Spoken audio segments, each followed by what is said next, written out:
Hello, good evening, everyone. I hope I am audible. I welcome you all to the live webinar of US Student Visa Interview Masterclass.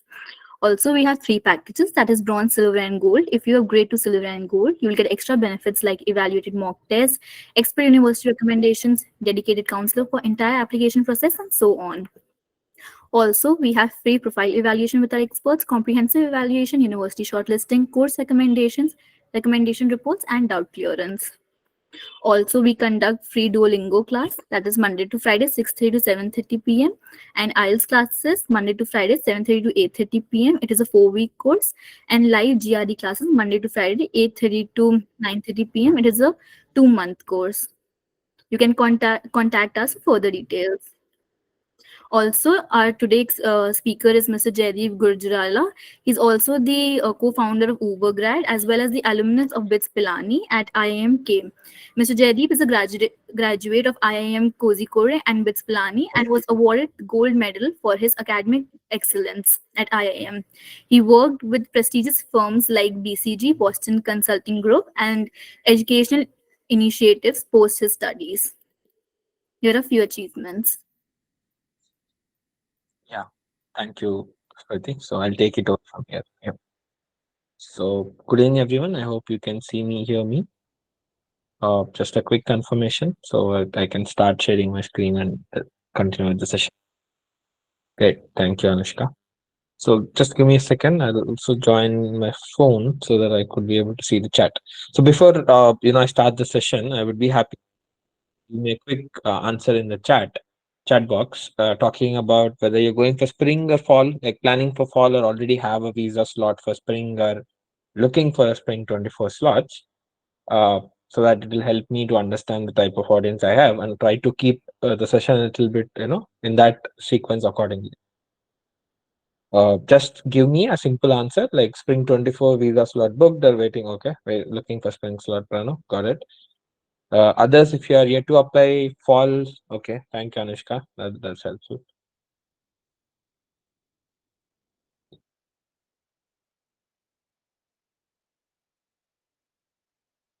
Great. Okay. So you can see is a good mix of spring and fall for now. Okay, let me share my screen.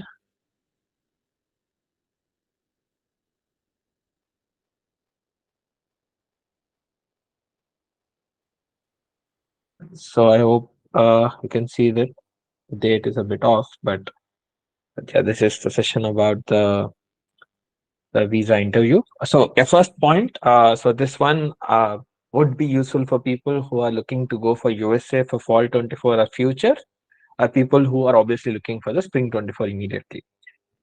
So for people who are looking for other countries, this obviously wouldn't make sense. So we are anyways planning to do a lot of sessions with respect to Australia, US, UK, about the scholarships, admits, applications, universities, SOPs, LORs in the coming sessions. So uh, keep waiting for the updates from our side, and you will have a lot more sessions that would be helpful. So this session would be purely for people who have USA in their mind and who have USA as the primary option. Right. So talking about the founders of Ubergrad, myself, Jaydeep and Ravindra, both of us come from Bitskilan in IIM background. So we are trying to work, in this industry of study abroad with a data and technology driven model. So we are trying to use a lot of artificial intelligence, machine learning, data algorithms to try to keep the experience more transparent and more effective for the students. So we are in that journey. Hope people who are using us would really understand how we are different or what we're trying to do differently. What are we going to do in this session? So I'm going to quickly run through it. So first thing I would want to talk about something that's a very important issue that's happening in the recent days since November 13th, from an update that we all of us have received from the visa embassy at the US embassy. I'm going to clarify it from what we've experienced so far from our own students and from in general industry knowledge. Then I'm going to briefly summarize the visa process for people who have already started the process. You will have like a good percentage of it already in your head, but it is something that is very helpful for people who are trying to do it for the future intakes. Then I'm going to stress on this part, which is the sample questions. We're going to show some sample questions of different topics that are typically asked in the visa interview. And I would be very happy if any one of you is willing to, or maybe few of you are willing to give a small sample answers to quickly give an experience for everyone. And then I'm gonna talk about the typical reasons why students get rejected in US visa, and is there something that we can do? See, at the end of the day, I cannot say that a particular student will get a visa for sure, right? I'll give you a simple example. That is a very close friend of mine whose brother is a graduate of IIT, Madras, worked with Microsoft, has spent couple of years preparing for UPSC civil services, couldn't crack it, so he took GRE on his own, 333, TOEFL 112, 113, got admitted into top 50, 60 US universities like Minnesota Twin Cities. He got into Rice University, etc., which are in the top 50, 60 rank typically. But when he went for the visa interview, the visa officer asked about, like, why am I seeing a gap? You worked for Microsoft for a few years and then you took a break. So he talked about this exam. So he wasn't very satisfied with that answer and he rejected it, right? So he got 100% scholarship from the university, which is Minnesota Twin Cities, one of the top 60 ranked universities in USA. Got assistantship opportunity also, which means a complete free education for him. On top of it, he comes from a IIT with very good GRE and TOEFL scores. Despite all of that, he actually got his visa rejected. Yes, he tried for another intake and then he made it, and now he's there in US at this point. So what I'm trying to drive is that what we can do is maximize our chances. No one can give 100% guarantee, but obviously with effort and some nice preparation, I believe we can avoid some trivial and standard mistakes that I observe a lot of students doing. So that way, at least you are increasing your chances. So this is something, few things you can take an action right before your application stage, few things you have to take an action after you get an admit, and few things you have to take an action while you prepare for visa. So for some of you, you cannot avoid few things. Whatever you have is what you have. But for others who still have time and opportunity, I would want you to, try to give your best, because I'll also tell you one more thing. Since the last 3, 4 intakes, people who have been getting their visa rejected, they're finding it super hard to get an intake, visa slot for the next intakes as well. They're opening it up I'll give an example. If a student, let's say, got their visa rejected in spring 23, that's Jan 23 intake, we have seen that student who had to wait till July's last week, and the student got the slot for August. Till then, the student did not find the refused slots, is what we call them. That the embassy was being a bit stricter on that. But this time they opened a little bit early, but still the slots are available for the last week of December only for people who got refused for the August intake. So the thing I'm trying to tell you is that don't play with the visa slots or the interview chance. If you get it, give your best shot. Don't think that I'll try for it anyways. That's something everyone will try to do it, but every attempt you do it, try to give it your best, because you miss a chance, we don't know when you get the next chance. So better that, at least US embassy is being very strict on that part. So the consulate officer once made a statement where he said, treat it like a cricket you're playing and you get one chance. You either hit it off the ground or you are out, and you'll not get second ball to play it. That's something, or like analogy that the consulate officer was giving, talking about don't give a expect that you'll get second chance easily from there, right? So keeping all of these in mind, so I would tell people to be a little bit extra prepared. Don't take it casual. So obviously the ongoing issue that people who are looking for spring 24 might have heard from your friends or in the groups or community. The thing is that a lot of students are being sent back at the time of the biometric, the OFC appointment, citing issues with their DS 160. So if you have filled incorrect DS 160, the visa office is saying that you are not eligible to sit for your slot. It's very simple. Why is this happening? Maybe a mistake done, human mistakes happen, but they're being super strict now. But the fundamental reason is a lot of these visa agents are playing around with the system and trying to do some false bookings and play around with the system. So they are trying to iron out all of these things and make it a little bit more streamlined for students, so that it is easy for genuine students. So what I would suggest for all the students who have got the slot booked, that were waiting for the slot booked for the spring 24, and for the future aspirants also, even if you're taking an agent's help for the slot booking, which I think a lot of students do it, but make sure you don't blindly believe an agent. Make sure you get access to the DS 160 that is being filled. Make sure you're seeing what is being filled, because if if they fill something wrong, it's as simple as just canceling your slot. That's how strict they are. You can just see this. Right. This is just, if you go to Twitter handle of US Embassy, in US Embassy, this is what they're writing. From November 13, 2023, You'll not be allowed to attend your visa application center or VAC document drop-off appointment, and will need to reschedule when if you submit an improperly completed DS-160 form. So what do they mean by improper? They can't accept blank DS-160 form. So see, why is this DS-160 issue happening? I'll tell you if you're not aware, obviously. Typically, people start with a SEVIS ID, start the DS-160, fill couple of pages. They just start drafting it. They won't submit it. That will enable them to use a reference number to start looking for a visa slot at the CGA portal. Okay, this is what a lot of agents have gamed around by, making people use false SEVIS IDs and, false data, and try to, get you a different DS-160. For people who got refused, they play around with the first name, last name, and passport and stuff like that. So this is very, very important, that if an agent is what you're trusting for any point of this process, I'm not saying all agents are bad. Just keep in mind, okay, don't be in that blind spot thinking they will solve every problem of yours. Just try to understand what are they doing. May I have the access to the credentials so that you are aware of what is being filled, right? Because this is your life, this is your chance. It's nothing for an agent. If you call an agent and say, hey, my slot got cancelled, they will be very casually saying, okay, let's try for one more slot. But for you, it's a mark that they might have it in your system. So better you don't really take it casually.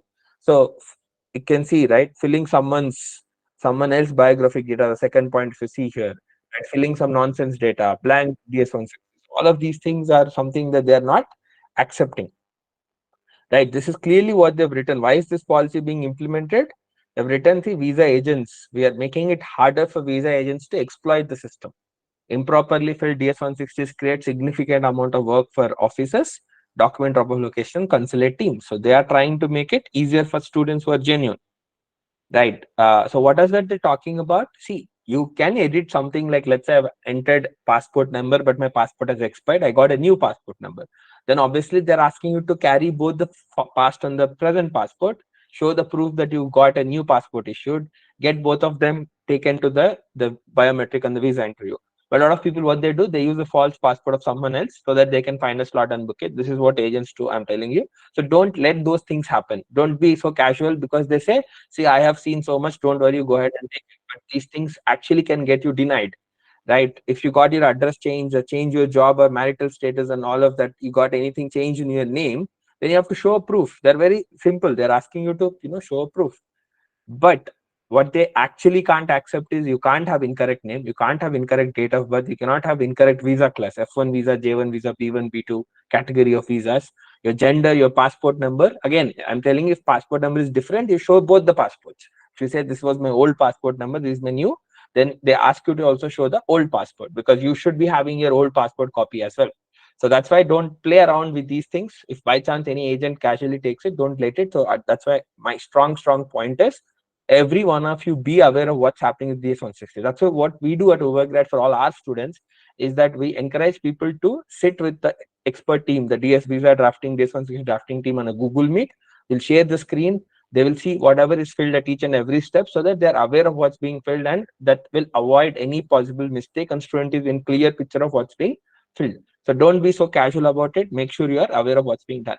So otherwise, see, if you have filled a DS-160 with one university, let's say you SEVIS ID of one university, you got another university I-20, which is a different SEVIS ID, not a problem. You can happily carry both the I-20s and show that, maybe if required, obviously submit a new DS-160, carry both DS-160s. So you don't have to worry about it. We have seen cases with our own students who did two DS-160s, one old one which was about to get expired because of the draft is only valid for 30 days. They've submitted it. Now they, with a new SEVIS ID for a new university, they've drafted a new, a form. They've carried both, showing what has changed and why is it changed. That is not a problem. If you genuinely show that what has changed in your old DS-160 and new DS-160, and these are all SEVIS IDs of yours, so you should not have a problem. So that's something that you can happily go ahead and do it. So don't overstretch this problem thinking this is a huge mess. If you have done things in the right place, I think you don't have to worry about it. If you have a doubt, obviously reach out to the embassy. They're answering it fairly well on mail or calls, or at least you can take our experts help to get clarity if you need on any of your situation. So what's the process on the whole? Quickly, for people who are not aware, for the future candidates, so typically you will start drafting this. So you will get an admit in US university. You will show some financial proof, be it loans, right, bank statements and all. You will get I-20 is what they call it from university with a SEVIS ID generator. SEVIS ID is typically a unique ID which a university would share it with the embassy, stating that this is for a student who is interested to join my university for so and so program. Where the I-20 would mention the cost of the course, cost of living expenses, the duration of the course, the student details and stuff like that. So typically with that, you will start your DS-160 drafting.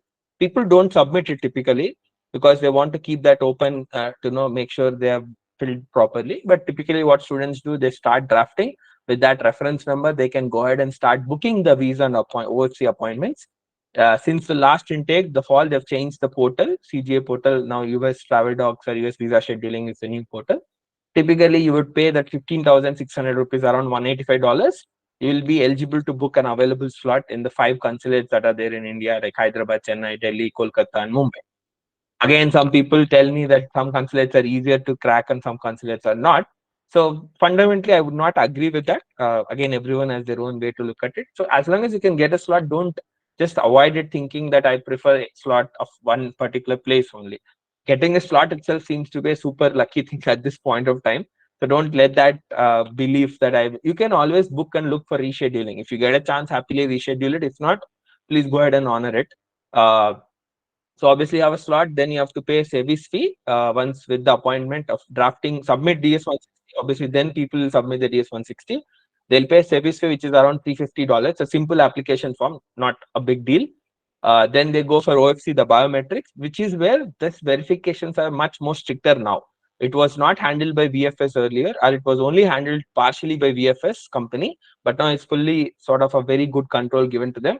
So they are being super strict in false DS-160s, incorrect DS-160s, where they're clearly telling students on their face at the time of biometric that you will not be eligible for appointment of interview. So please go ahead and cancel, or rather it automatically gets cancelled. Go ahead and reschedule it. So you will ideally go for the biometric. Typically, few days later, you will have your visa interview. So hopefully, if you get that positive outcome out of that, then they would take your passport, and after a week, 10 days, typically, you would get your passport to be picked and go ahead with your next steps for your higher journey. Right. So this is overall process. I'll quickly run through. So what do you need to do? Go for DS-160. There's a portal for it. You have to fill it, get a DS-160 confirmation page. So for that, you obviously should have a passport which is valid at least for 6 months from the date of stamping. That is the visa approval date. I-20 of that university is very important, and any past travel and visa. So sometimes people would have any visa rejections for USA. You have to mention it in your DS-160. Sometimes some people actually have been to USA already with a tourist visa, something that makes it a lot more easier. You don't have to actually attend interviews. You can do a Dropbox system. So all of these things, you know, so I am not looking at the questions for now. So what I would say is I would take it at the end. But a quick question answer for Pranav. Yes, you have to submit your DS-160 before your OFC. Ideally, even your SEVIS, that you get your DS-160 submitted, get your SEVIS submitted, pay the fees, and then go for OFC. That's what you should be doing, right? But ideally, people don't submit the DS-160 till they come closer to their date at the DS-160 expires. So typically, people just start drafting it for the sake of booking the slot. Then obviously we'll go to the US visa scheduling site and then get through the appointment process. It's a typical ticket booking sort of a process. You use some reference number that you get from DS-160, pay your $185. Then right now it's more online payment. Earlier it used to be slightly different payment, but it's much more easier now. It will reflect in your dashboard of that portal. Just start looking for your slots, as and when you get it, book it. Then obviously you can get the confirmation from them and proceed for those respective dates. Obviously, after this, closer to your appointment or before your DS-160 30-day draft period happens, people typically submit their DS-160. After submitting DS-160 is when you will go for SEVIS. You would obviously, go to the SEVIS portal, pay $350, right? You'll get a SEVIS receipt. For that, again, you need an I-20 document and a valid passport. So based on your SEVIS ID, you have paid it. So some people ask us, what happens if I had a SEVIS ID from University A, but after a day, I got to know that I changed my mind, or I got my I-20 from University B and I want to go ahead with it. Typically, you can raise a request to transfer the SEVIS from University A to B, the ID, for the same payment, and they will do it. But it will take some days of time, like 3 days, 5 days. So what we suggest students is to wait till you come closer to your OFC appointment, so that you're sure shot of which university's I-20 you want to try for your visa appointment. so that you don't really get into the scenario where you paid earlier, then realize I got admitted I-20 from some other university that I prefer. So let's change it, which is again a process where you need to request it. So people ideally pay SEVIS fee closer to their OFC appointment so that they won't have that scenario to change it, in between and make it a huge process for change request. Typically, once you get your SEVIS done, you'll walk for your OFC appointment on the appointed date, take your photo, submit your biometric eye scan and the biometric scan. But obviously, they are asking you to get your DS-160 submitted. If you have two DS-160s old and you carry both, I-20 passports, if you have two old and you carry both, and appointment confirmation, service fee payment receipt, and all of that. So this is typically what they check. If everything is fine, the basic document verification is done, then good to go. You would be actually going for your visa interview. So the visa interview process, so I'm going to talk about that. Typically, it's a 1-2 minute process on average. People would get a couple of questions, 2 to 4 questions maximum. But what you need to really understand is what you fill in your DS-160 is clearly visible for the visa officer. So they would have quick check on the type of universities you're going for, right? What is the source of funds and all of. They could have a vision of, or rather a quick summary of what you filled. So DS-160 is something that you can't be very casual while filling. There will be places for you to fill your social media and links. There will be places for you to fill your work experience, your purpose of what course you're trying to do, why are you interested to do that, and you're going to talk about the funds, source of your funds. Do you know anyone abroad? Like, do you have any family or siblings? So a lot of these which actually could be tricky if you don't really answer them properly in the form, because that's what they would treat as a proof that you've submitted. Now they want you to answer something in those lines and sort of get a clarity on it. If everything what you say verbally and what's written in DS-160 is aligned and makes sense for the visa officer and is acceptable for them, that is when you will get the visa. Let's say you filled something wrong in DS-160, then you realize that, but then you think that I can verbally explain, but you will actually get a rejection, because visa officer, whenever they get a discrepancy, you understand within 2 to 3 minutes they take a decision. They won't take a month or like days to decide whether I need to accept this guy or not. So they actually, any sign of a negative thing that they see, they immediately reject it, because they have a lot of candidates waiting. It's not that they don't have students to come. So typically they are a little bit stricter on that. So don't let this really mess you up. So I'll also take some questions before I proceed. For fall 24 or earliest in keeping margin, when can we start the visa process? So Sanjay, what I would say is this. First, get your obviously admits and I-20. The recent rules for visa is that they're letting you actually to, earlier the rule was like a couple of intakes ago, the rule for visa is the joining date that's mentioned in your I-20 minus 3 months. Your visa process of interview and OFC will happen within those 90 days only. But now they have given you that you can try the entire year. So let's say I got my admit in December and I got my I-20 in January. Start filling the documents and then keep waiting for the slots. Maybe you could get a slot. See, I can tell you for January, let's say if they're opening slots for spring candidates and you're a fall candidate and you got a slot to go ahead and book it, you get your visa, that's good to go. I mean, earlier it wasn't possible, but since a couple of intakes, they've made it that slots are open throughout the year and there's no rule of the 90 days. So what is the earliest? But I would say on a safer side, if you have I-20 by April, you're good to go, because a lot of slots for fall start opening in the last week of May or mid of May. June is when you start seeing the slots being a lot more open. July is the peak basically. So if you are ready by April, typically you are now ready to just keep looking every day for the May slots, mid or end of the slots. And early candidates always less competition, have higher chance to get your slot. Would you get a recording of session, Shia? I am assuming that our team is recording. Yeah, I think they are recording. So you'll get the recording. Don't worry on that. Should we mention our relatives there? So Shreya, it's very tricky part. So what I would say is mention, just definitely don't avoid it. If you have your siblings there, some relatives, but don't make it sound like you have a huge family over there that you like to settle down there. See, inherently every visa for every country, be it US, UK, Canada, Australia, any international country, they don't really want to hear or get a feel that you have intent to settle down there. Rather, they would want to hear, they would want to get a feeling that you have a reason to learn, grow there, and come back to your home country. Right. So US also typically would want to see that you have nice assets at home, you have big family that you have to take care of, or you believe India has a great potential to grow, and you believe after you learn there, you will come back and serve the country, or maybe put a business or grow somewhere here, something on those lines. So when I say, yes, you can mention, but don't make a big list of it. Just pick one or two people that you want to talk about and keep it there. Don't make it too long a list, and don't make it zero also. If you genuinely have, mention one, and you can take that instances of what they mentioned about the quality of education, right, the exposure, global exposure and stuff like that, which you really appreciate because you've heard from them who have been there, who have done it. So that's why you really have a positive feel or approach towards it. Nikita, that's what I'm saying. Not necessarily immediate family.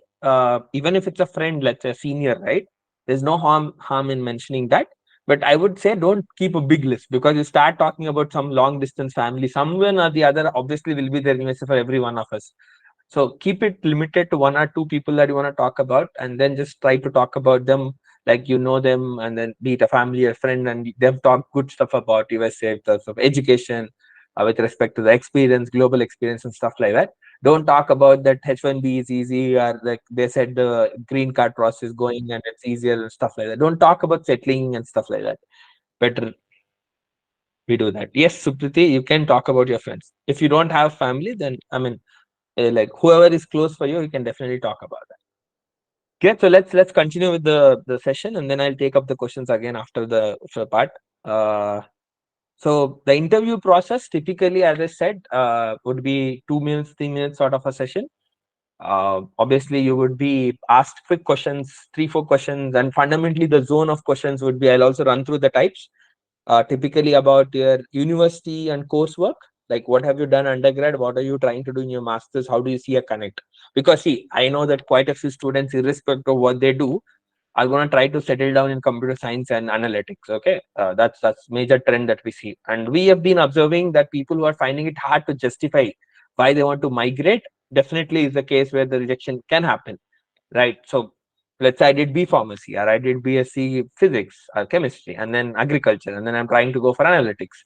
Obviously, the interview process may you will ask, you get question asked, and they don't see much of a sync. Even if you've done mechanical engineering and you're trying to go for analytics, still you have to justify. Like, see, in engineering, at least you have statistics and fundamental programming, which is something that you will have to show and grow on in terms of your course over there, like the Python or R programming plus the statistics probability, which is something at least done by engineers to an extent.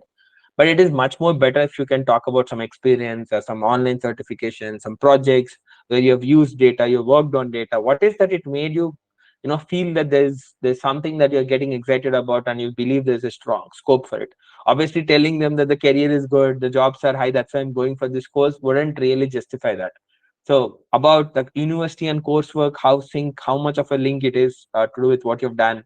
Then finances, obviously they don't want an immigrant who has limited finances, which means they are potentially cannot complete the course and they would be an illegal immigrant over there and stuff like that. So ideally they would be a little bit more careful on finances. So show a good quality loan, plus show funds if you have. You can show 30-40 lakhs by getting some money, right? There are people who would say, you give us a small percentage and I will put money in your account and stuff like that. That is something I would strongly ask people to avoid. See, how do you justify, unless your parents have a good annual income, right? Unless you have some way to justify, how do you justify that you got some good money in your account? So that actually leads to rejection. So that should be ideally not an option you should take unless you have no choice. I can't comment on it, but look for a good quality loan, or at least try to have a mix of a loan and funds from family, and try to justify it with your parents' annual income and what kind of salary or what kind of jobs they do and what are the source of income. So at least another sponsor of your paternal maternal uncle whom you could really talk about with respect to their quality of job, salary, and ITRs that you can mention and stuff like that. Then obviously comes the last one about your intent part. So some people ask, some people, and the other part also is the exam score. See, I can tell you a scenario that for a student, he was asked, okay, what was your GRE score? 319. It's a home-based test, and AVA score, let's say 3 or 2.5. 3 is decent, but then he's going for University of Central Missouri, and he got his visa rejected.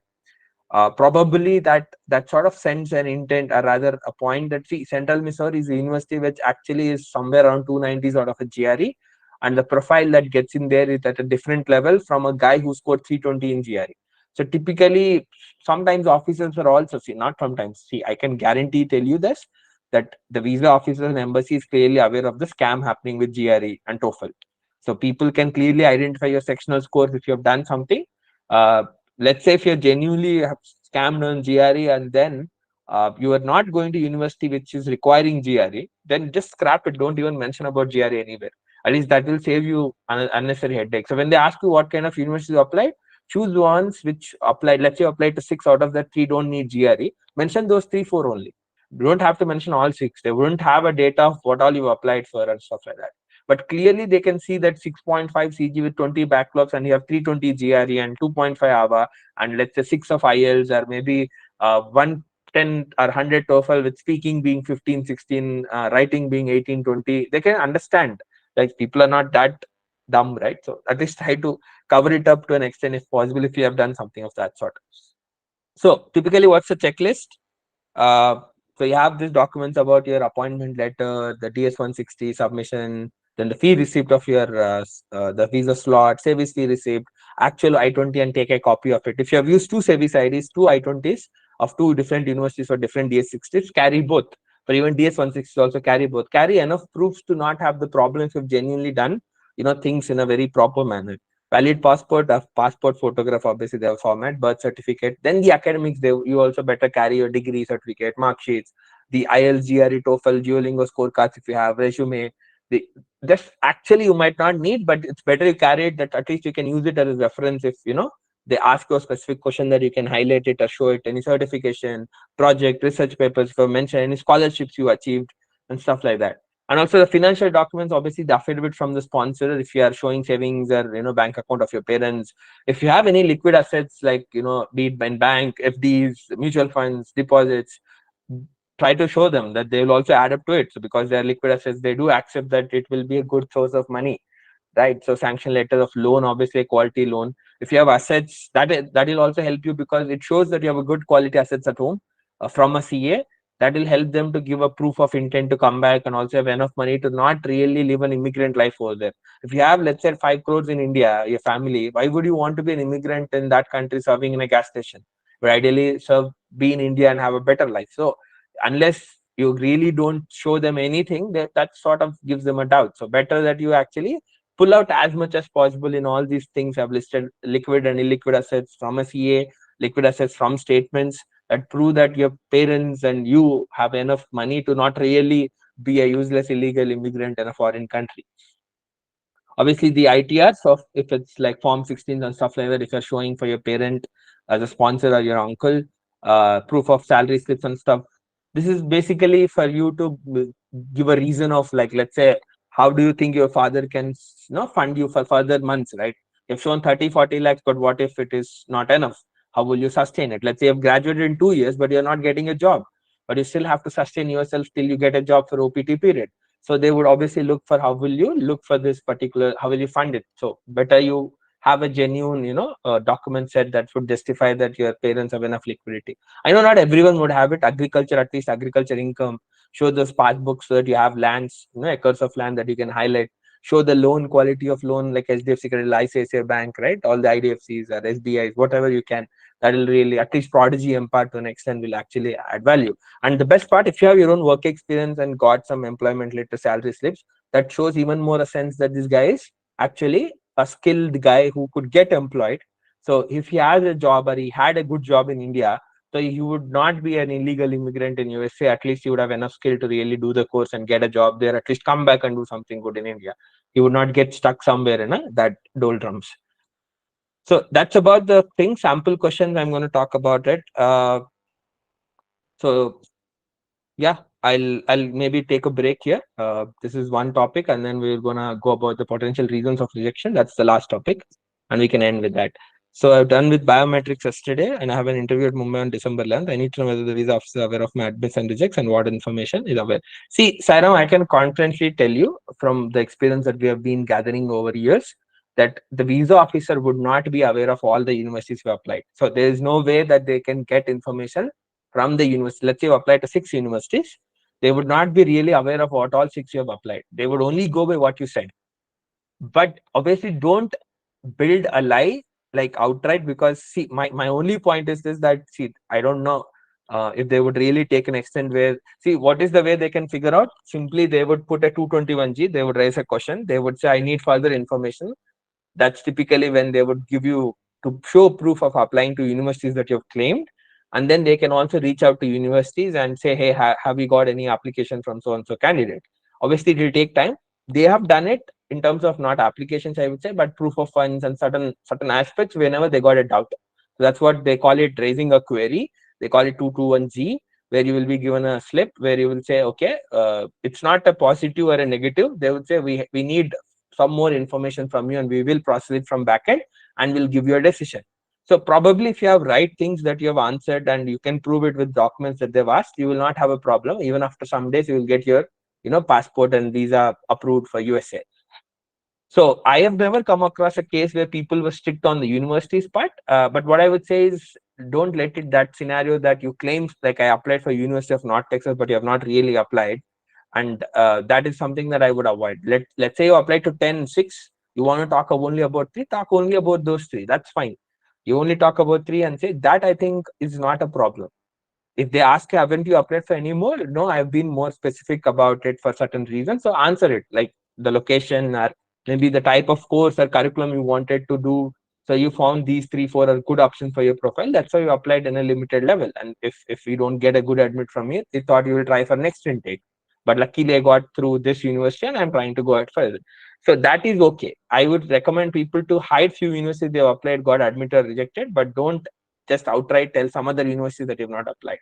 They would not be aware of it. That's something I can tell you. But obviously, if they really have a question or a doubt, they can obviously reach out to universities. But that's a later process. That is that you got your interview done, they raise 221G, they ask for documents, then they take it and check with the universities. But that's super rare with respect to universities that I have seen on the applications process. So try to frame your answer. Don't make it outright lie where you somewhere get lost in a series of questions. Make it a little bit more easier for you to defend. Anything else that no, other than DS 160 and the documents you carry, the visa officer would not be aware of it. Anything they want to know, that's obviously they will raise a 221G and then start doing some inquiry sort of. Like let's say you have given a loan letter. I know some people give a fake loan letter. I know some people give a fake stuff about the income certificates and stuff. So if they have a doubt, they would raise a query and they would ask you to substantiate with more documents. And then they might reach out to, let's say, respective companies, sending out the details and say, hey, have you got a candidate who got a loan approved from you? Like Credilla or like Avance, let's say ICICI Bank, and they get details and then they go ahead with it. So these sort of things can happen, but not, whatever you filled in DS 160 and the documents checklist that I've talked about, that's the only thing that they look at. They don't have anything additional that you have to worry about that they might be aware of. I have heard few rare cases. I have not really experienced personally from the students that I've interacted, I've seen about. They say that they look at your social media behavior. They see, do you have any anti-social or USA behavior, stuff like that, and sort of take some, rejection towards it. Like let's say Muslim propagandas or terrorism, stuff like that and stuff. But I don't really think that that's that easy that they do and take a call. So unless you have, better that if you have any sense of a doubt, delete certain posts so that it's clear of the history so that they don't really get to see. Difficult to get a visa if you have 100% loan. Aman, see, what we recommend people is, I wouldn't say difficult, but obviously it's better you can, at least if you can put a 10 lakhs of savings, even if you can manage to pull it from your family and all for short term, 10 lakhs for any sort of an income level is not a big question. They would ask for a proof. Let's say if you have a 10 lakhs of savings, right? Even if your father has a 3 4 lakhs sort of an income, over years he could accumulate 10 lakhs. That's not a big deal. He could get a debt and sort of settle it down outside it. So typically we tell people, even if you get 100% loan for your education, which is what most of the students do, show a 10 15 lakh sort of a liquidity, be it in FDs or mutual funds or bank accounts and stuff like that, so that you actually create a feeling to them that, see, even if the loan gets sort of delayed or something, disbursal processing and stuff like that, you can at least handle for this 1 month 2 months and sort of pay out for a semester and stuff like that. Is it really hard? So if you have a genuine loan and you really, but don't come across like a guy who can't even put a 5 10, at least put a 5 7 lakh sort of it. And I think that should be fine. But ideal behavior, get a loan, 100% coverage plus 10 to 15 lakhs, which will show a liquidity that you can manage for small delays and small issues. No, Nikita, internships, you can mention them. There's no harm in whether you qualify it as work experience or not, but they would not really put it. But if you have genuinely done great internships or good stuff, don't hesitate, talk about it. Let's say you're a fresher, but you did an internship in Microsoft or Google, just for example, I'm talking about. Or any startup, but where you've done great stuff and you are very confident about the quality of work you have done, go ahead and mention it in DS 160. Though they say work experience are the details of your experience, go ahead and fill even the internship. Mention it as an internship in your text, but you go ahead and highlight it, and that's okay. See, people don't have a strict rule that if you have work experience, a lot of freshers crack it. It's not that work experience is really valued in any way, but obviously, skilled person is obviously respected. If you can show it in one way or the other, they would really value that you are a serious candidate. So if you have only applied to one, if that's the truth, then go ahead and tell them. Like what's the harm in it? Uh, so there's a risk involved in you claiming two universities or three universities that you've not applied, but that's a call you can take. But I would genuinely tell that go ahead and mention one. If you somehow see if that's genuinely what you've done, you can even more tell that you like that university prof. You have to write it. Like what is the reason that you only applied to this university, X university, and particular Y course? Then you should say I've talk about the courses in the curriculum, talk about the professors, mention what is it that you really like that you did not find in anywhere else, sort of made you apply only for this. If not, I'll try for next intake, right? If that's a genuine thing. If you have applied, then go ahead and talk about it. The other option is to lie on 2 3 universities that you have not applied. See, typically they wouldn't be aware of it. That much I can, like, let's just say 99% confidence. But would I recommend? Not really, unless you want to try that route. Just it's a choice that you can take. Yes, Sanjay, that's what I'm telling. That if you have, your I-20 by March, April, you should ideally be ready to look for slots from mid of May. You will get slots from mid of May. See, that's what. So there's a summer intake for some universities, very limited seats. Sometimes they open the slots even for summer, which is April, March. So if you can get a slot even then, they would not deny you because you're going for fall. So even if you can get a slot for January with I-20 in hand for fall 24, you can still go ahead and sit for it. You can get your visa stamped, and that doesn't do any problem for you. Get your visa approval in January, you're flying in August. Your time starts from August, the day you land in USA. So the approval can happen way earlier now. Earlier, it wasn't possible like that. They only had a 90-day period, but now they made it more open. So the game is the day you get I-20 of a university that you're interested in, start filling DS-160, pay the money in the visa scheduling portal, the CGA portal, start looking for slots every day. Whenever the earlier date you find it, go ahead and do it. But the ideal behavior, I'm telling you, if you are ready by April with all your I-20 and you've got your slot paid and you're waiting for slots, you should find the slots from May. So I have typically for fall say that you will see slots opening in the month of April for the dates in the last weeks of May and the first weeks of June. So that's when you can obviously find it. Great. So let's move ahead. The typical questions, right? So this is general questions of like why you want to go to US, why not the other countries, why don't you want to do your masters in India, and why is this university your final choice? So I'll just show you a quick, what do you call it, hint sort of it that I would recommend you to, this is part of our kit you can also get access to. Like, what is the purpose of your trip to USA? Like, talk about your postgraduate degree, what course, what university, why USA, talk about their education system, talk about the top ranked universities, the research ecosystem, multicultural experience. And if you do your masters in USA, you are actually employable across the world. That's a respect that, let's say I did masters from Harvard University. That's the best university you can get in. So people across the world would be accepting your degree.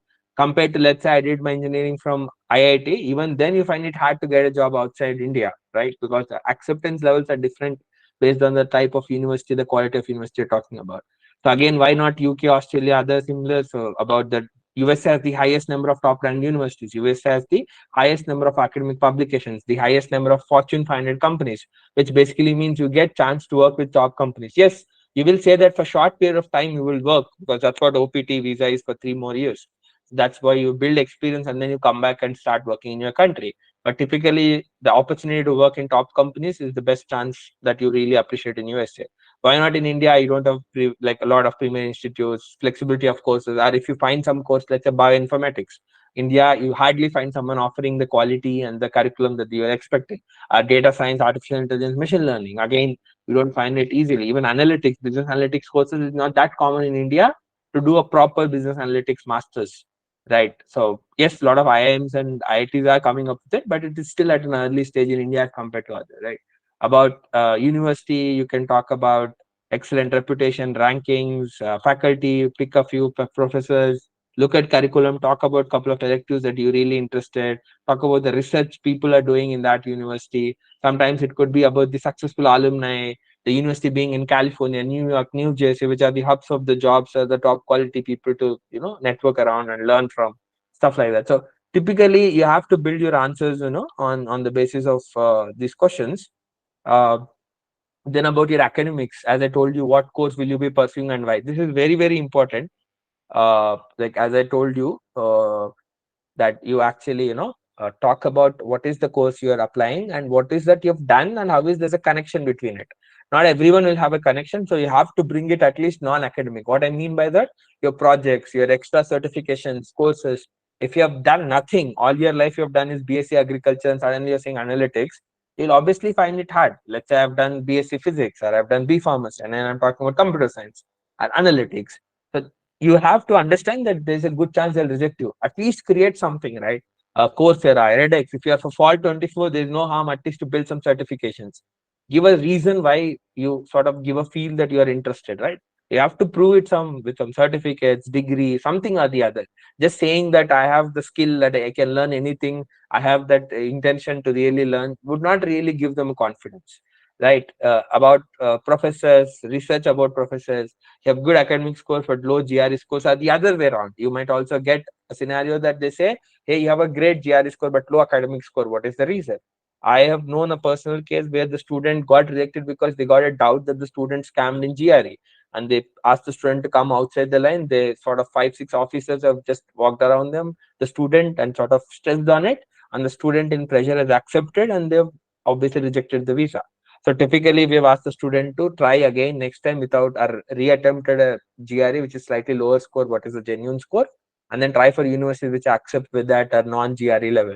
Right. So typically, if you have such scenarios like that, at least plan for it so that you have a reason why you have low speaking score in TOEFL, or you've got a low AVA score or low verbal score, or like low academics but high GRE score, and you've applied to different lower ranked universities. So at least you should have a reason why.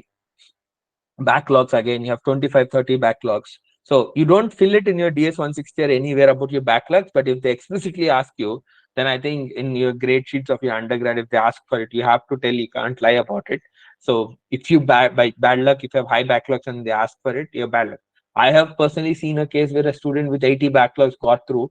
They were not asking about anything backlogs, the student did not mention, and they cleared it. So it's just a part of the luck that day. Job experience, if you had any experience, even internship. Let's say if they say, are you currently employed, you can talk about, see, this is a gap. Again, I think a lot of people would have a problem. Let's say I've graduated in 21 and I have not done anything, and now I'm trying to go for my master's in abroad. People are not really happy about it. Try to show some certifications, show some internships, show some job experience, whatever it is. Just try to have something. And I don't know how many of you are aware of it. Some people also scam this by giving fake certificates. Don't go for it, because some people have been caught and then they've been blacklisted forever. And even if you get rejected, if you realize what, if you can work on it, you can try something better next time. But just getting blacklisted is like you're just forgetting. You have to forget about USA and try for other countries. So no, don't take the shortcuts. Rather, for people who have time and for future intakes, maybe try to build some certifications, talk about some internships. Even if it's a small internship, right? Try to just build something so that you have profile to talk about. So that don't let it be a huge gap. 3 to 6 months of a gap, you can justify with saying that you graduated in July and you're going for January. That's okay. You got your degree certificate, and then you were preparing for this GRE, IELTS, TOEFL, apply for universities. You got it, and you're going for it. That's not a big gap. But having a 1.5, 2 year gap, definitely it's a problem. The other problem I'm seeing in the recent visa rejections is people with heavy experience, 30 years, 32 years with 10 years of experience. They are not really happy because they feel that these guys are not really going for studies, rather they're just going for the sake of H1B is not an option for them for whatever the reason. Now they're trying to do through a student visa, and then they'll start looking for a job. So that's why people with a lot of experience, USA seems to be a far-fetched option in the based on the last couple of intakes, the rejections that we're observing. But anyways, about the job, if they talk about it, even if it's an internship, give them a feel of your skill set that you worked on. Give them a feel that you are not an unskilled guy. You have been working towards something that is connecting with what you're trying to do in your masters. So again, why do you do masters when you already have a job? You're gonna obviously look at your SOP and see a reason of what sort of motivated you to apply for your masters, like upgrade your skill, get the opportunity to learn from the best professors, do further research, and take your technical skill set to a next level so that you will do better in your job or grow in your career. So you need to build some answers on that. Financial, again, this is another important aspect about knowing your tuition fee. The basic rule of thumb, if your I-20 is stating $30,000 per year, 9 months is what I-20 talks about, into 1.5 times, $45,000 is what you need to show in your loan at least, plus your living expenses, I mean, including living expenses I'm talking about. If you have any additional funds, even some people don't get a loan and then they take the risk of showing entire amount in their own bank statement, right? So in that case, the basic rule of thumb is at least show 1.5 times of your 1 year I-20 amount, which is tuition fee plus living expenses, so that you can justify. And then you have to talk about your annual earning income of your sponsor, your father, mother, or siblings, right? ITRs, you have to justify that they have enough recurring income so they can substantiate for me for the coming intakes and stuff like that. If you don't have loan, if you have loan, then that's great. Then cover the additional things with the savings and the ITRs of the family, right? Obviously, you should know about, if you have sponsor, to talk about your father. So people think agriculture or some kirana stores, small scale business, small scale industry. Try to give a nice polished answer. It's not that every, what they call it, visa officer would be aware of the Indian ecosystem of what kind of business exists, right? So you have to make it sound like, let's say someone does some grow some basic agriculture. If you take even land on lease and grow it, then sort of make it like he's a big agriculture, like not farmer, rather is a, like, what do you call it, a trader, like farm, like what do you call it, who will buy and sort of do the dealerships and stuff, right? What do you call it, buy the produce and sell it in the market, sort of it, who is a businessman. So sort of try to amplify it in a similar space, but make it look like they're doing a more robust and sort of a high level business, so that the visa officer would get that confidence that they have enough potential to earn money. So that's not a problem for them. You just say that they run a small kirana store. Let's say they don't really understand and anticipate the potential that can make. So then you have to say that they do a wholesale business. They have, they don't really ask you, to really prove it. Obviously, you have to prove it through GST and your business filings and ITR of your father. So I'm telling, make it obviously not so, don't make him sound like an Ambani when he's doing a kirana store, but slightly bigger, so that you give them a confidence that earning 5-10 lakhs is not a big deal for your father. And you can substantiate with your ITRs and all, whatever is the amount. Some people don't really, what I call it, prove it in ITRs for the sake of the benefits and for the sake of tax evasion. But GST certificate is also one way where you can tell my father has a big business turnover and stuff like that. So there is a little bit of difficulty. Not that everything is reflected in ITR, but we have enough resources and stuff like that. So something in those lines. Obviously, don't tell about black money and stuff, but at least sort of make them feel that you have continuous supply of money, that you don't have to worry about your masters. This is a scenario where you don't have good loan. If you have a good loan, you don't really have to talk a lot about that. Immigration, so any family members, relatives, I've already talked about it. Will you take up any jobs in US while studying, a part-time jobs? You are allowed to work for 20 hours. So you will say, I look for a campus job assistantships. If I get TA or RA or GA graduate assistantship, I would be happy to take it up to, fund my own education, plus also get a experience while working with it. And if I get an internship in a top-notch company, that's CPT, you can obviously get it and do it. So it's not harm. Some universities have co-op programs where they let you work while you study. So you can obviously understand the type of course you're getting in and maybe talk about it. How long are you planning to stay in USA? Don't make it sound like more than 5-7 years, right? You will work for some years, learn the skills, and come back to India. So something in those lines is what you should talk about. So typical reasons, I would say, incorrect DS 160, or what you mentioned in DS 160 is different from what you're talking about. The quality of your university is not being great. So my rule of thumb is go for ranked universities. Don't go for universities which are not ranked, at least regionally. If you go and search your university in US News, you'll find their ranking. Go for the ranked universities. Public universities always precede private. Let's say I get into University St. Leo, which is 390, private university, rank of it. Texas A&M Kingsville, a public university with similar rank around 400 in US News. Any day, Texas A&M has much higher visa acceptance than St. Leo. So private universities have obviously an inflated ranks in these US News or any rankings. So just get a sense that any public university with a national ranking in US News, I think you will not have a problem with the visa purely because of university. So university's sake, you don't have to worry about it. If it's a private university, I would say at least try for top 300 ranked private universities in US News. Below that, it would not be advised unless you have a reason that you can't crack it with the profile. I would say if you want to give a best shot, make sure that the US News ranking of a private university is above 300 to maximize your university wise. Public, any national ranked university or at least regional ranked universities, you are good to go. that you can try. Okay. Lack of strong ties to home country. Again, as I told you, financial assets you hold, a family that you talk about, that why do you have a reason to come back? If you don't give the justification, they would not really give you a visa. Financial resources, like your father, you've shown 40 lakhs that is required, but you managed with the help of some agent by showing, putting some false money in it. They are very clear about it. If you can't prove it with your ITR, your father's profession, and the annual income that they're earning, then they get all the doubts and they would purely reject you. So you have to make all the things stick in the right way by connecting the dots in terms of their potential earning and what you're showing. So better if you get a loan, you have a very good chance for it. Inadequate supporting documents, as in like the bank statements, the asset proofs, the sponsorship letters, and like all of those ITS, etc. Not having the enough ability to talk. See, people get super scared. I agree with that. See, it's obviously life and death sort of a scenario at that point of time, at least for a lot of students. Not really life and death, but sort of makes you feel like that is very important.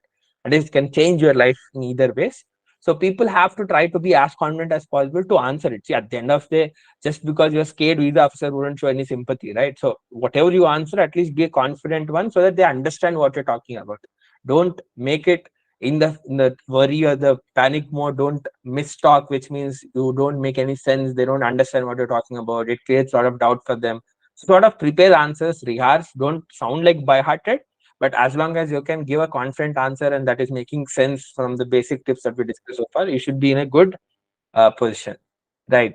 Previous visa overstays and violation, not for a lot of people, but some people would have that. Any of the violations would obviously lead to a rejection. I mean, if it's really a big violation, then you don't justify your US course. As I told you, with a lot of experience, people go for it and they think that you didn't get H1B. That's why you're just taking a student route, that they don't really agree with your purpose of travel, they reject you. Right. False or fraudulent documents, scam GREs and TOEFLs and stuff like that. See, at the end of the day, the consulate officer or visa officer obviously always have something to decide on. It's a subjective thing, but they would have their own rules to judge a candidate and they would do it. So I would say that the best we can do, obviously, we cannot control what decision a consulate officer, visa officer will take on that day. But at least if you have all the basics in place and show a confident and have prepared your best from the time talking about getting good scores in the exams, doesn't mean you have to get 320 in GRE. Even a 300, a genuine score will never fail you in your process of visa. Getting a good admit in a ranked university, getting a proper financial sorted, right? All of these things in the right place without taking shortcuts, I think would really maximize your chance in terms of your visa, and preparing obviously for all the questions so that you don't really blabber something in tension and then that could lead to a rejection. Right. So for people who are for future intakes, I would say we are doing an end-to-end process. For people who want, we are also offering a visa mocks for candidates. You can obviously go to our website Ubergrad. Just saying, for people for spring 24, you can buy a visa pack of 999 where you'll get all the sample questions, answers, and mocks also with our experts. So you can schedule it and you can take the complete support for the visa, even the drafting DS-160, reviewing DS-160 and stuff like that. Right. So I think that's it from my side. So I'll keep that open for Q&A. So I think some questions were posted. I did not. Saram, I'm aware that you are a gold student, so you can talk to your counselor and get access to the kit where you can see the sample question and answers. Because the bachelor's means what's the process and approval rate? So I think Muhammad Abdul Rahim, I would say, see, bachelors people go a lot to US. The only challenge I would tell you is that the cost would be in the range of 1 crore, because you're talking about a 4-year degree in USA. People who have a limited budget look at UK, at Australia, typically 3-year degrees, which are slightly cheaper, but USA is the cost is, but they have the best universities again. So the visa approval rate, I would say again, the challenge is that if your father has enough money, because I can also tell you that non-collateral loans for bachelors is impossible for USA. You need a collateral only. So for 1 crore sort of a loan, you need to show at least 1.25, 1.4 crore worth asset. And you should have a father who has the ability to, pay the EMIs, because 4 years plus for you to graduate and do a job. So if you have finances in place, and obviously you can get into a good university for bachelors, it's much more easier to crack a good university for bachelors than masters, which means you don't have to worry about the visa process if you have the finances sorted. I think that's the challenge that I would ask any student to look at. If you're going for low ranked public universities, I think the fees can be more substantiated, subsidized with scholarship. yes, you can happily do it. Your visa will be very much in place and you can crack it. Graduated in 23 and planning towards fall 24. Should I provide any expense for it? Sanjay, I would tell you for 1 year, if you can at least do a 6 months sort of an internship, I would really appreciate. At least certifications, do some coursework, Coursera, edX, right? From the US universities, and instead of an audit course where you can do a certificate course from a premier institute online, at least that will help you to justify. If you can get an internship or something, great. At least for 6 months to 8 months, right? The other 3 4 months you can give it to, for preparing for the exams, applications and all. I had to put some effort and all, but having 1 year, I think it's manageable, if you can at least prove some gap with this. But anything two and above, I think that's when you have to really worry about not having anything to justify a gap of 2 years and above.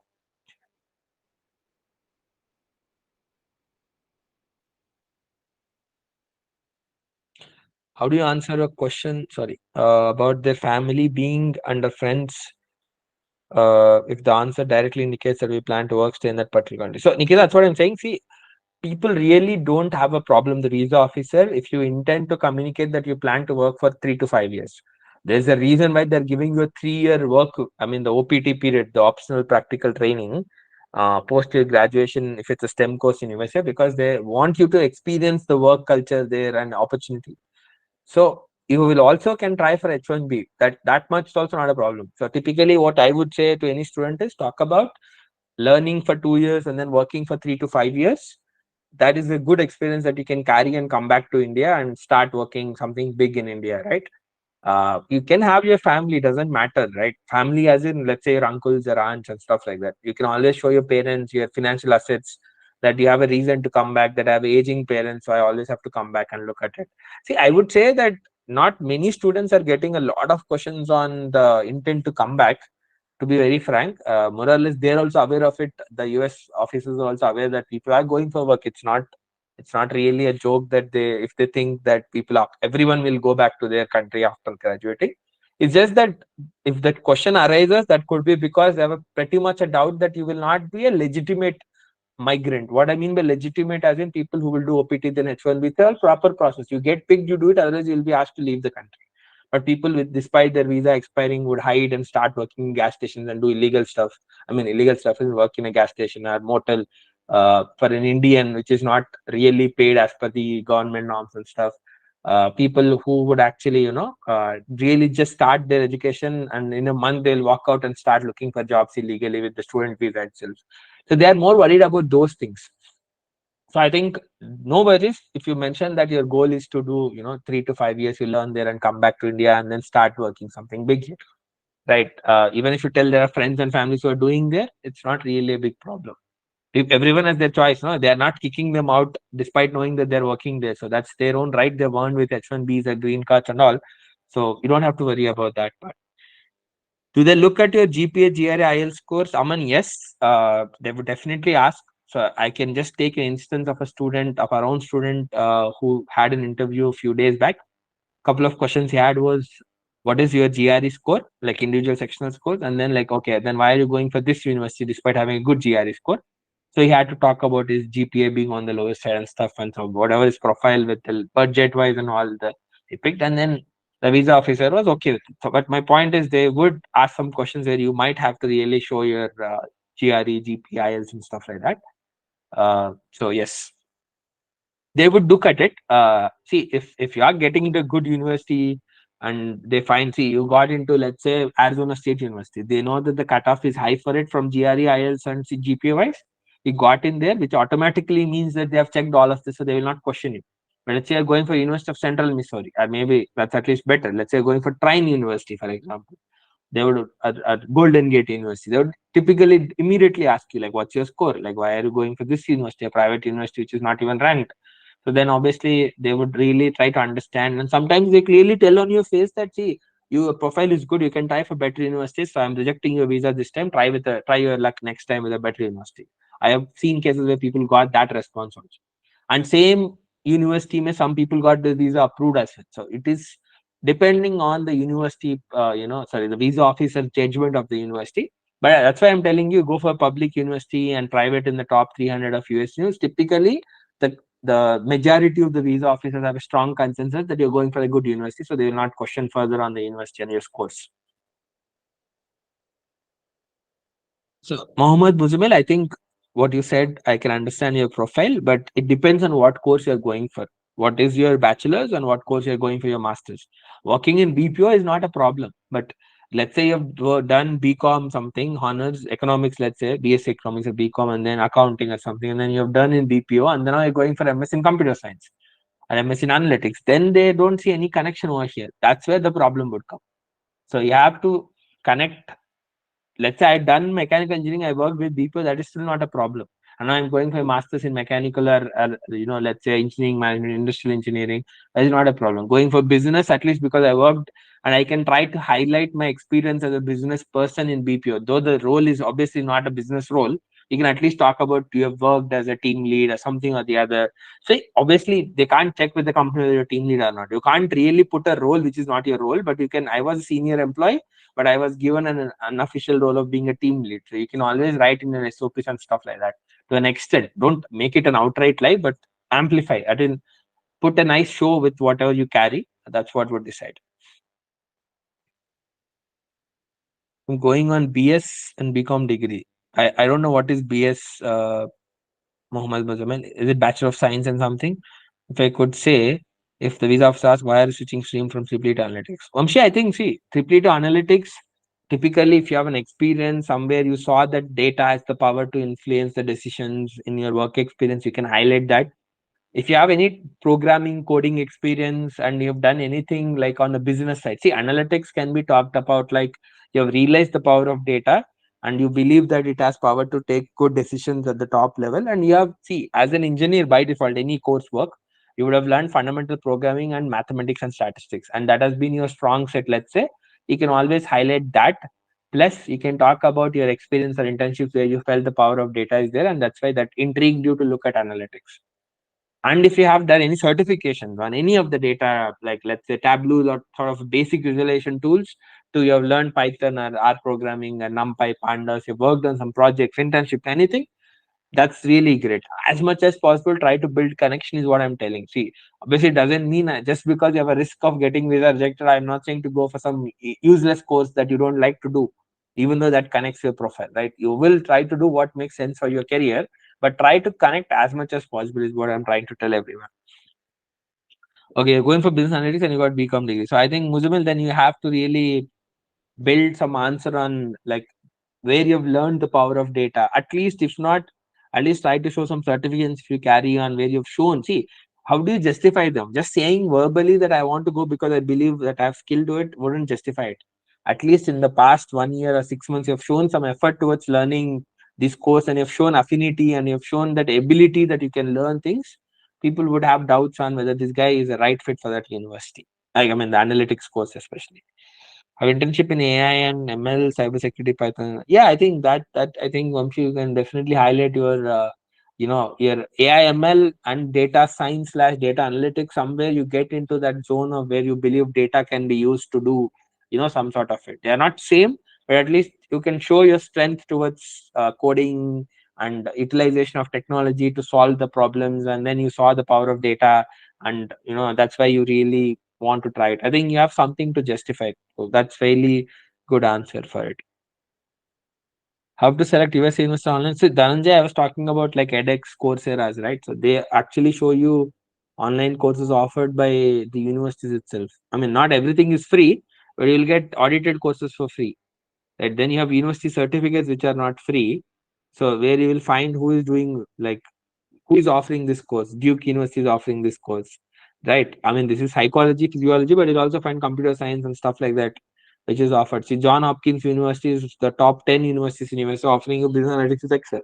So if you do this course, if you're trying for doing analytics, or Yale University offering financial markets, if you want to go into MS in finance or MBA, I think that's where you are justifying it, is what I'm talking about. I hope I made sense with what I was talking about. Okay, Vamshi, I think fairly, I would say with your internship and if you have any certification, try to build answers on in the lines of your data science and data power that you have realized and that sort of help you to appreciate, and that's why you're intrigued to learn data analytics. And data analytics fundamentally would have statistics, mathematics, and programming, and that you've already learned in engineering and your internships and certifications. So you have learned Python, you have learned math, probability, and statistics, so you are very excited to learn and do it. So I think you're not that off from what is required, so you will not have that much of problem to justify it. But try to highlight all these points, pick a couple of instances if required to elaborate on the answer, where you saw that your internship somewhere you saw dealing with like 10,000 rows of data points or 5,000 data points to train a model, or try use a data set for your cleaning the data set and stuff like that for your own modeling. That could be something you can take an example. Yeah, Dhananjay, like obviously if you're working for US firm and that shows you have a good skill, that obviously always adds value. One 15-year degree is not a problem for US visa. Not every university accepts it. That's a university's issue, but you will never get rejected from your visa interview because you did a 15 years. Yes, USA is a country that expects 16-year degree, like let's say 50% of universities. The other 50 are pretty much open with a 15-year degree from India also. 15-year degree is for people who don't know, 3-year bachelor's, BSc, BComs. 12 years of zero first class to 12th class, and plus 3 year of degree is 15 years. If you do 4 years, 16 years. Yeah. I'll end with this. I'll take two more questions and we'll end. It's been late for all of us. I've completed my batch. And anyways, we'll do a lot more sessions on actually university selections and exam stuff and all going forward. So don't worry. This is not the only session that we'll get to talk about. But completed my bachelor's in computer science. Currently, I'm working in automotive industry. Okay, I'm opting for my course related to EC. So I'm assuming, Yashish, you're talking about the computer engineering, which is an hybrid course of hardware coding, which I think is not a problem.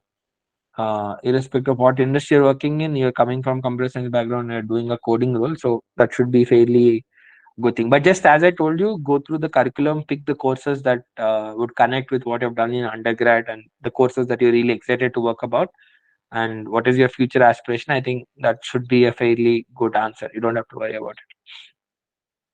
Great. Thank you, Nikita. So, guys, I'll end with this. So, I think our moderator will pick it up from here, and then we'll have more sessions. So, we will get more doubts clear. Don't worry. We'll keep doing sessions regularly. So, you can just check to our website, and you'll keep getting updates. So, you can enroll for the webinars that make sense for you. And all the best for people who have the visa interviews. And if people who are your gold members, you can obviously reach out to your counselors to get your visa kits so that you can access all the content. And we'll also share a free visa guide with everyone who is enrolled for the webinar. So you can use that to access more information about the session also. And you also get access to the recording. So yeah, that's it, guys. So thank you and all the best.